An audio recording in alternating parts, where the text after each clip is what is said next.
The God Memorandum from the book The Greatest Miracle in the World by Ogmandino, read with edits by Wanda Kay. Take counsel. He hears your cry. It passes through the darkness, filters through the clouds, mingles with starlight and finds its way to his heart on the path of a sunbeam. He is anguished over the cry of a hare choked in the noose of a snare, a sparrow tumbled from the nest of its mother, a child thrashing helplessly in a pond, and a son shedding his blood on a cross. Know that he hears you also. Be at peace. Be calm.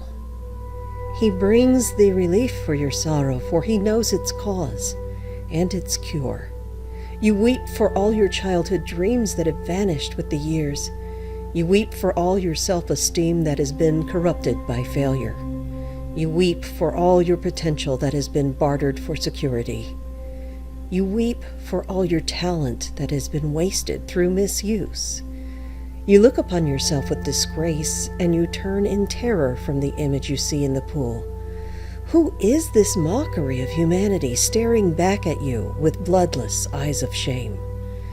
Where is the grace of your manner, the beauty of your figure, the quickness of your movement, the clarity of your mind, the brilliance of your tongue? Who stole your goods? Is the thief's identity known to you, as it is to me? Once you placed your head in a pillow of grass in your father's field, and looked up at a cathedral of clouds, and knew that all the gold of Babylon would be yours in time. Once you read from many books, and wrote on many tablets, convinced beyond any doubt that all the wisdom of Solomon would be equaled and surpassed by you, and the seasons would flow into years until, lo, you would reign supreme in your own Garden of Eden. Dost thou remember who implanted those plans and dreams and seeds of hope within you? You cannot. You have no memory of that moment when first you emerged from your mother's womb. He placed his hand on your soft brow, and the secret he whispered in your small ear when he bestowed his blessings upon you. Remember the secret? You cannot. The passing of years have destroyed your recollection, for they filled your mind with fear and doubt and anxiety and remorse and hate, and there is no room for joyful memories where these beasts habitate. Weep no more. He's with you, and this moment is the dividing line of your life. All that is gone before is like unto no more than the time you slept within your mother's womb. What is past is dead. Let the dead bury the dead. This day you return from the living dead. This day, like unto Elijah with the widow's son, he stretches himself upon thee 3 times, and you live again. This day, like unto Elisha with the Shunammite's son, he puts his mouth upon your mouth, and his eyes upon your eyes, and his hands upon your hands, and your flesh is warm again. This day, like unto Jesus at the tomb of Lazarus, he commanded you to come forth, and you will walk from your cave of doom to begin a new life. This is your birthday. This is your new date of birth. Your first life, like unto a play of the theater, was only a rehearsal, but this time the curtain is up. This time the world watches and waits to applaud. This time you will not fail. Light your candles. Share your cake. Pour the wine. You have been reborn. Like a butterfly from its chrysalis you will fly. Fly as high as you wish, and neither the wasps, nor dragonflies, nor mantids of mankind shall obstruct your mission or your search for the true riches of life. Feel his hand upon thy head. Attend to my wisdom. Let me share with you again the secret you heard at your birth and forgot. You are his greatest miracle. You are the greatest miracle in the world. Those were the words you first heard, and then you cried. They all cry. You did not believe him then, and nothing has happened in the intervening years to correct your disbelief. For how could you be a miracle when you consider yourself a failure at the most menial of tasks? How can you be a miracle when you have little confidence in dealing with the most trivial of responsibilities? How can you be a miracle when you're shackled by debt and lie awake in torment over whence will come tomorrow's bread? Enough. The milk that is spilled is sour.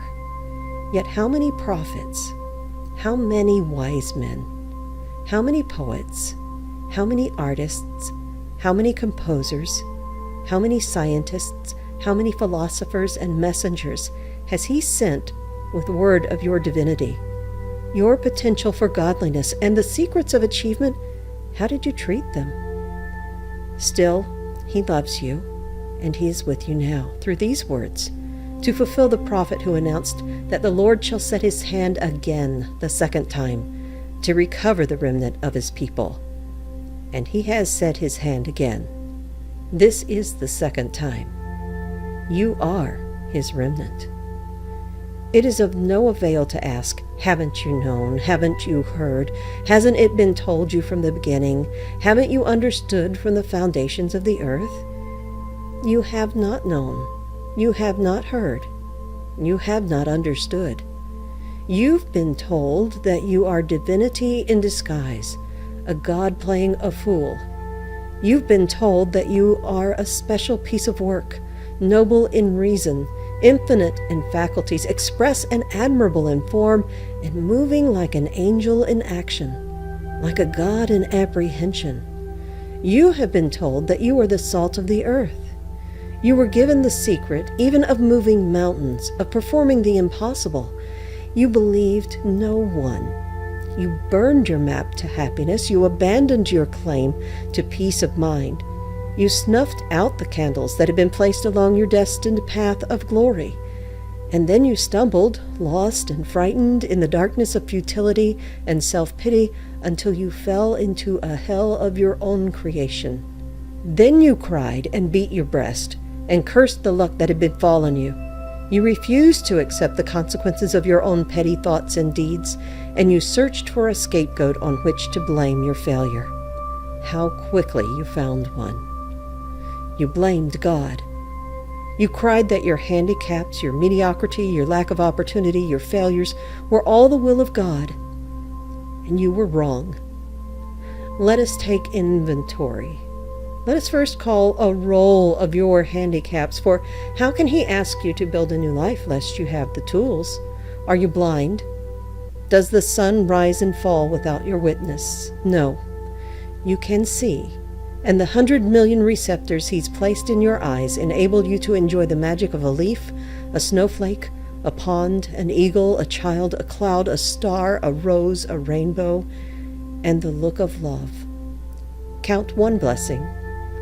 Are you deaf? Can a baby laugh or cry without your attention?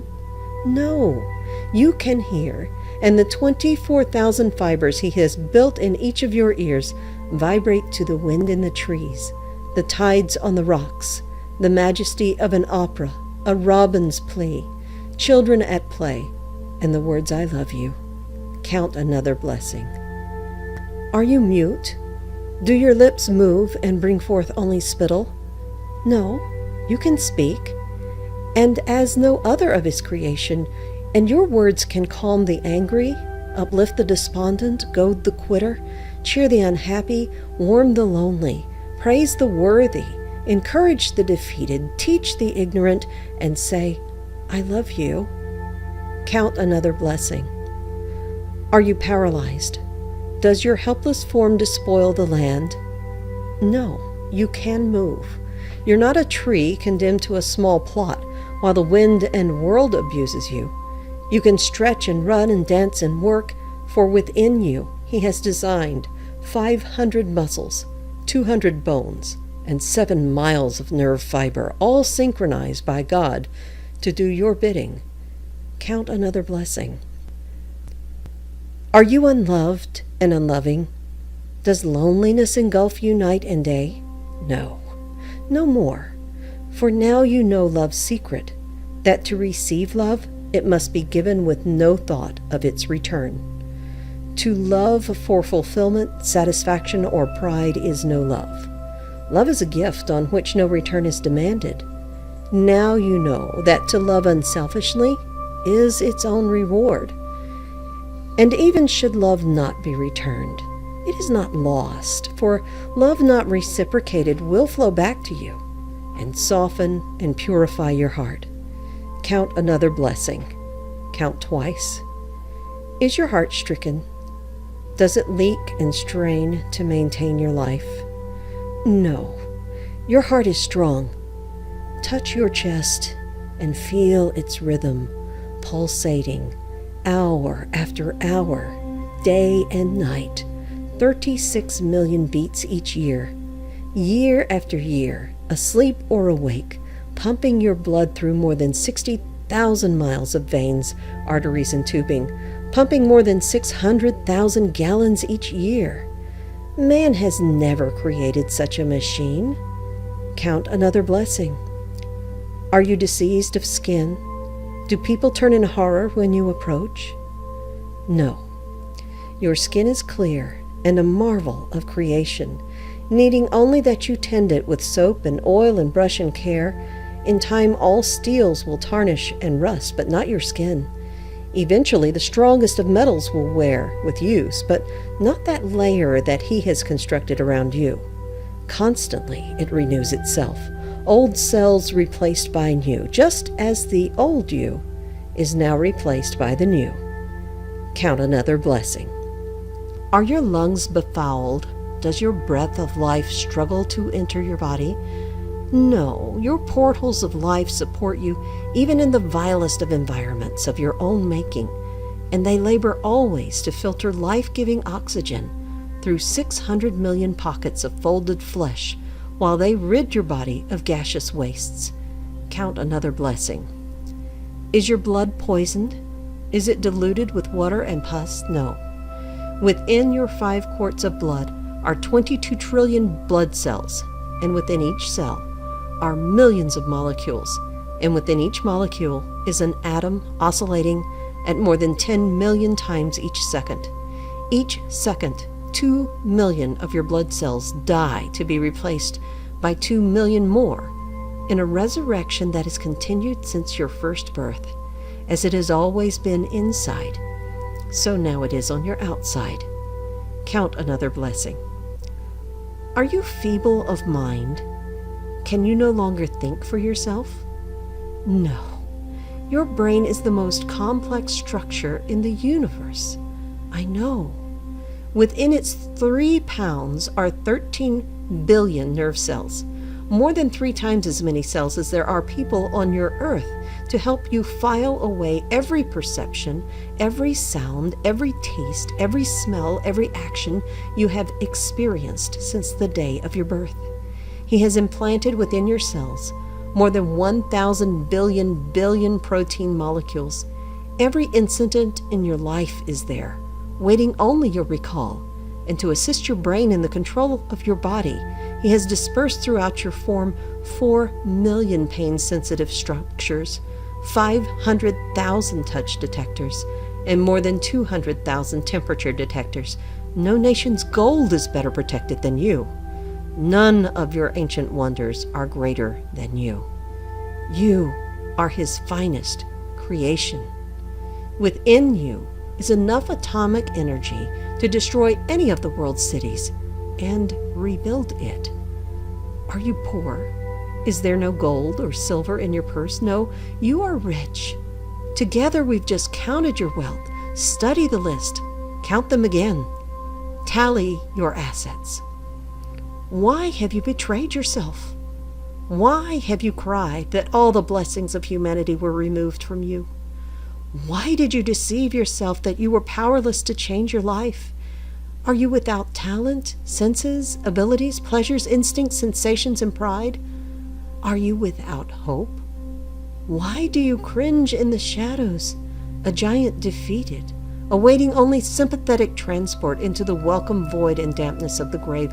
You have so much. Your blessings overflow your cup, and you have been unmindful of them, like a child spoiled in luxury, since he's bestowed them upon you with generosity and regularity.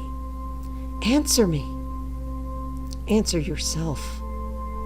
What rich man, old and sick and feeble and helpless, would not exchange all the gold in his vault for the blessings you've treated so lightly? Know, then, the first secret of happiness and success that you possess, even now, every blessing necessary to achieve great glory. They are your treasure, your tools with which to build, starting today, the foundation for a new and better life. Therefore, I say unto you, count your blessings, and know that you already are His greatest creation. This is the first law you must obey in order to perform the greatest miracle in the world, the return of your humanity from the living death. And be grateful for your lessons learned in poverty, for he is not poor who has little, only he that desires much. And true security lies not in the things one has, but in the things one can do without. Where are the handicaps that produced your failure? They existed only in your mind. Count your blessings. And the second law is like unto the first. Proclaim your rarity. You'd condemned yourself to a potter's field, and there you lay, unable to forgive your own failure, destroying yourself with self-hate, self-incrimination, and revulsion at your crimes against yourself and others. Are you not perplexed? Do you not wonder why He's able to forgive your failures, your transgressions, your pitiful demeanor when you cannot forgive yourself? I address you now for 3 reasons. You need Him. You are not one of a herd headed for destruction in a gray mass of mediocrity, and you are a great rarity. Consider a painting by Rembrandt, or a bronze by Degas, or a violin by Stradivarius, or a play by Shakespeare. They have great value for 2 reasons. Their creators were masters, and they are few in number. Yet there are more of one of each of these. On that reasoning, you are the most valuable treasure on the face of the earth, for you know who created you, and there is only one of you. Never in all the 70 billion humans who've walked this planet since the beginning of time has there been anyone exactly like you. Never until the end of time will there be another such as you. You have shown no knowledge or appreciation of your uniqueness, yet you are the rarest thing in the world. From your Father in His moment of supreme love flowed countless seeds of love, more than 400 million in number. All of them, as they swam within your mother, gave up the ghost and died, all except one. You. You alone persevered within the loving warmth of your mother's body, searching for your other half, a single cell from your mother, so small that more than 2 million would be necessary to fill an acorn shell. Yet despite impossible odds, in that vast ocean of darkness and disaster, you persevered, found that infinitesimal cell, joined with it, and began a new life. Your life. You arrived, bringing with you, as does every child, the message that God has not yet been discouraged of man. 2 cells now united in a miracle. 2 cells, each containing 23 chromosomes, and within each chromosome, hundreds of genes which would govern every characteristic about you, from the color of your eyes to the charm of your manner to the size of your brain. With all the combinations at His command, beginning with that single sperm from your father's 400 million, through the hundreds of genes in each of the chromosomes that your mother and father, He could have created 300,000 billion humans, each different from the other. But who did He bring forth? You. One of a kind, rarest of the rare, a priceless treasure, possessed of qualities in mind and speech and movement and appearance and actions as no other who has ever lived, lives, or shall live. Why have you valued yourself in pennies when you are worth a king's ransom? Why did you listen to those who demeaned you? And far worse, why did you believe them? Take counsel. No longer hide your rarity in the dark. Bring it forth. Show the world. Strive not to walk as your brother walks, nor talk as your leader talks, nor labor as do the mediocre. Never do as another. Never imitate. For how do you know that you may not imitate evil? And he who imitates evil always goes beyond the example set, while he who imitates what is good always falls short. Imitate no one. Be yourself. Show your rarity to the world, and they will shower you with gold. This, then, is the second law. Proclaim your rarity. And now you've received 2 laws. Count your blessings. Proclaim your rarity. You have no handicaps. You are not mediocre.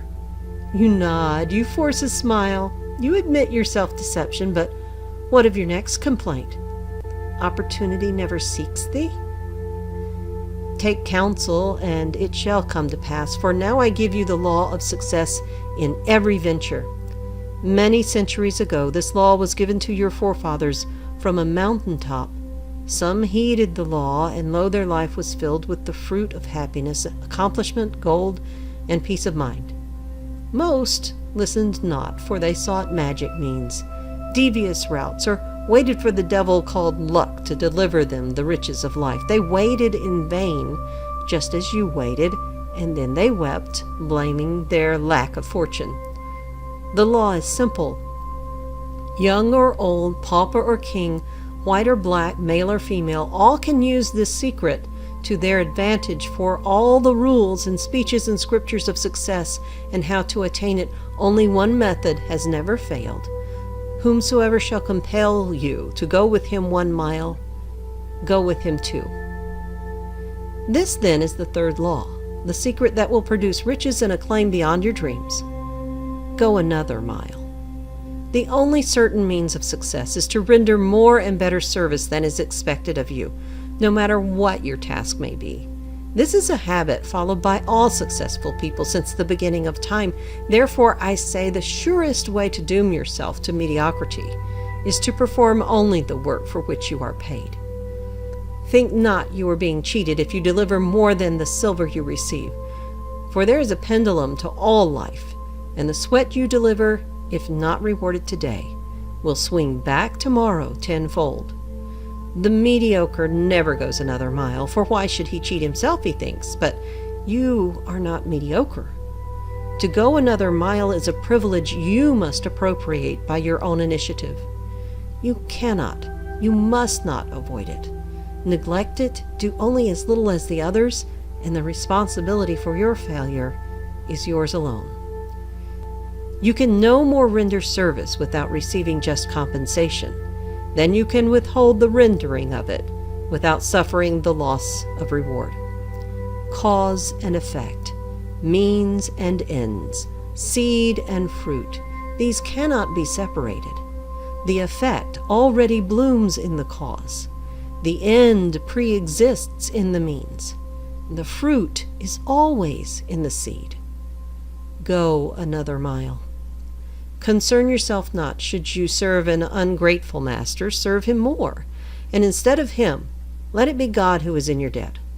For then you will know that every minute, every stroke of extra service will be repaid, and worry not should your reward not come soon, for the longer payment is withheld, the better for you. And compound interest on compound interest is this law's greatest benefit. You cannot command success. You can only deserve it. And now you know the great secret necessary in order to merit its rare reward. Go another mile. Where is this field whence you cried there was no opportunity? Look, look around thee. See where only yesterday you wallowed in the refuse of self-pity. You now walk tall on a carpet of gold. Nothing has changed except you. But you are everything. You are His greatest miracle. You're the greatest miracle in the world. And now the laws of happiness and success are 3. Count your blessings. Proclaim your rarity. Go another mile. Be patient with your progress. To count your blessings with gratitude. To proclaim your rarity with pride. To go an extra mile and then another. These acts are not accomplished in the blinking of an eye, yet that which you acquire with most difficulty, you retain the longest, as those who've earned a fortune are more careful of it than those by whom it was inherited. And fear not as you enter your new life. Every noble acquisition is attended with its risks. He who fears to encounter the one must not expect to obtain the other. Now you know you're a miracle, and there is no fear in a miracle. Be proud. You are not the momentary whim of a careless creator experimenting in the laboratory of life. You are not a slave of forces that you cannot comprehend. You are a free manifestation of no force but God's, of no love but God's. You were made with a purpose. Feel His hand. Hear His words. You need God. He chose you. We have a world to rebuild, and if it requireth a miracle, what is that to us? We are both miracles, and now we have God. Never has He lost faith in you since that day when He first spun mankind from a giant wave and tossed him helplessly on the sand so long ago.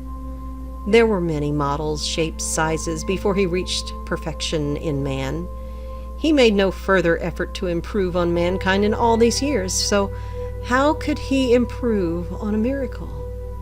Man was a marvel to behold, and God was pleased. He gave humanity this world and dominion over it. Then, to enable you to reach your full potential, He placed His hand upon you once more and endowed you with powers unknown to any other creature in the universe, even unto this day. He gave you the power to think. He gave you the power to love. He gave you the power to will. He gave you the power to laugh. He gave you the power to imagine. He gave you the power to create. He gave you the power to plan. He gave you the power to speak. He gave you the power to pray. He gave you the power to heal. God's pride in you knew no bounds. You were His ultimate creation, His greatest miracle, a complete living being, one who can adjust to any climate, any hardship, any challenge, one who can manage his own destiny without any interference, one who can translate a sensation or perception not by instinct, but by thought and deliberation into whatever action is best for himself and all humanity. Thus, we come to the 4th law of success. For He gave you one more power, a power so great that not even the angels possess it.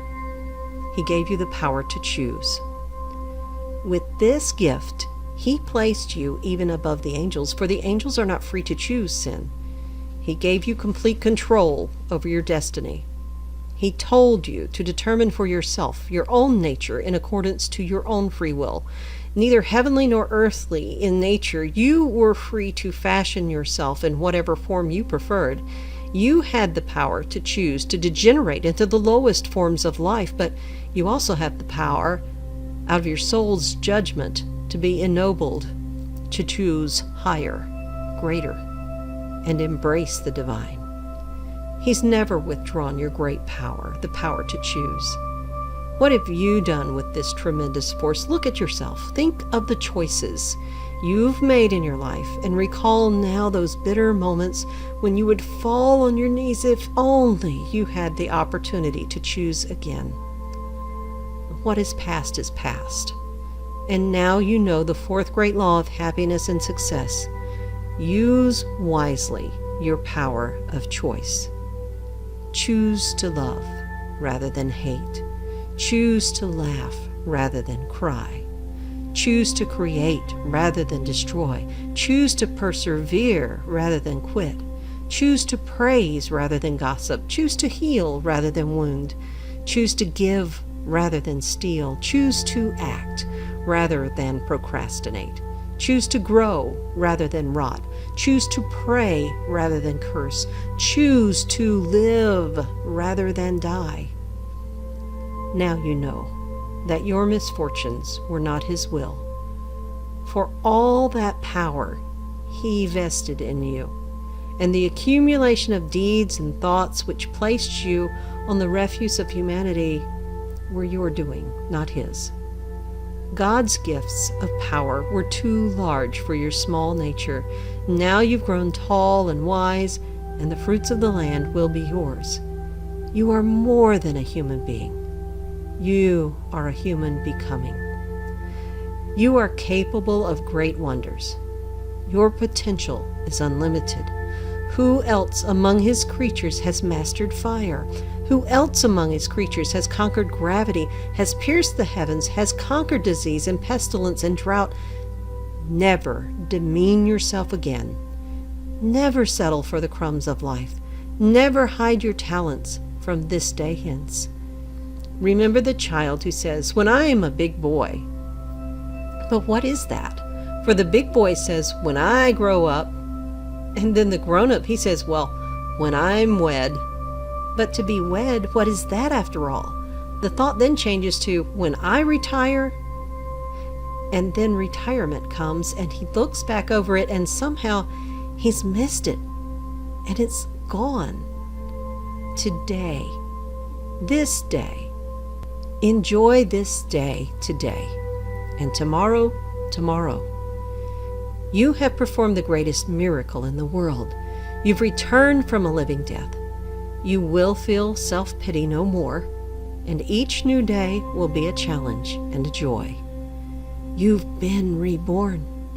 But just as before, you can choose failure and despair, or success and happiness. The choice is yours. The choice is exclusively yours. He can only watch us before in pride or sorrow. Remember then the 4 laws of happiness and success. Count your blessings. Proclaim your rarity.